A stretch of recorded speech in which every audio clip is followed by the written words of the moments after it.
Assalamualaikum warahmatullahi wabarakatuh. Ngasih dia bahaya lama kita bahaya kau Meitei pagngal itu nama mana. Jadi Meitei isi singkara karan turun tarik hai bagi video maten mereka masih saya. Aduh mana tahu dia ngomong sih hai di karena aku mau tu ikut tu sih jadi ngoi bang. Mas aduh makata tinggal matu video sing matang mati mak ini saya ikut itu mana hai di saya hai di isi sing mana hai di saya. Miam sidai hau dan lak jadi bagi maram jadi karigino habada aku nupi kunai bo. Kasulai taba kemudian parti kemudian jingna kau itu usit tahu dan nupi bu tahu na usit tanah kanba nupi bagi izat bu hanjal na manghan ba ada gini nupi amat tajuna tanah mangat teruk tarik manghan ba maming hong tanah Facebook tanah terga YouTube tamana tahu riba me amje sugum bajigi ma bu amtang dia kau na ya dia habaje kangen bagi damak tamah pama sih dah lakca bani adubu maje matik caba cairak se kuat na terga ain na maje pibiyo aku di magum menu pakai aja na isa isu ama matang haurak pataraga matang chandorak pataraga di aku nupi je pichibi ji dagi mut ki biya le khata gi biya adu duna aku sugum bagi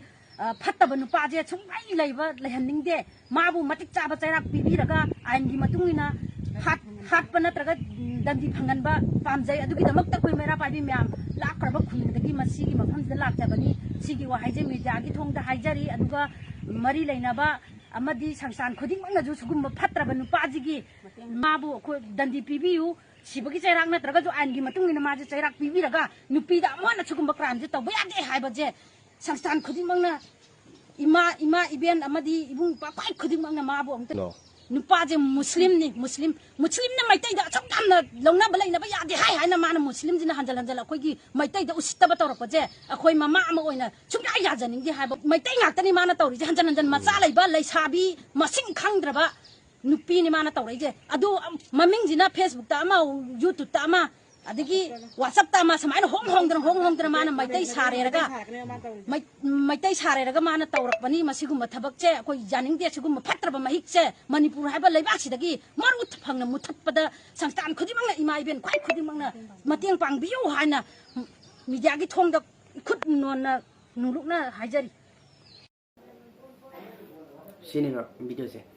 tahu tang di yang aku isin nau se hai budi magi nupi se mana tahu di nature je ni bra ni da magi nature sini ba ai magi nu ai se mana khala se ba ai nupi se da kana kum bam na to ka kan tare khala se tar kum matam da magi thamoi da kari ka phawu da mo ba aluga koi dinga ibdi macha lai raba adagi mawa lai raba nupi na sumaina wakhan khala se karam ba dagi no hai ba se ai nupi oi ba koi wakhan su khan bana pai kai na kana nupa hai di nupa ni ko sen na kana nupi hai ji kha section ma thau tai lai sabi oi gara ma oi gara adagi mauna ha hoi gi yum da la aga lai ba boy gara ina se kai na kana hauji matam si matam mo oi ra po ne ba ado khang Manipur je sum hai di viral oi ra ga Manipur ji li mo pra hai ba kainum taw ma itaw taw lai re hai ba ma taw ri ba situation ji pura sere nai na viral ji amom da chat pe mo taw ri ba taw ba ji ji kan bra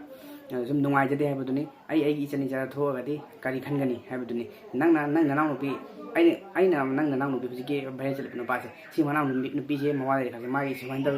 taw hai se adu kari no ba khan do ji khoina mai bakhan khan do ji kai no hai ni da sumain nang na chan sumain taw ram me sumain taw wi sumain na pa lai no pam da mana kai taw ga FB ta dagi YouTube ta WhatsApp ta number se sin sil taw ji kai maram gi no mi da sin sil taw ga di atop na maming jo apa man romoi chen ha kan da maming jo man romoi pa amadana ama ka we hang mani amadana ama ka we hang modur me ba kam bra maming je sin taw ram modur me mai wo khan je kam bra adu main taw ga adu phatte taw ro si sen ha kan da adu warakhry ba leitra ba hai ba ama oi ra ane kai ro le kai pan ta ba ai kok yaw da bi wakhan oi ra ane ba usik che kam bra ma do kok pan da bra kai da mai ma sa ro tho ga di ahla mana mai ma sa ro sumaina kai da me sumain taw me ha ga di ma wakhan nungai ga tra khana se ba si khana ba ya ba pham oi do ni ba ado mai wakhan ji kari no hai ni da khajik tang bo khan thaba ngam dra ba mai wakhan ji kari wakhan no hai ni da ina ninge se seng ha ra kan da ikoi muslim jil na jo Meitei pagngal jil na sing ha ra ga di ikoi di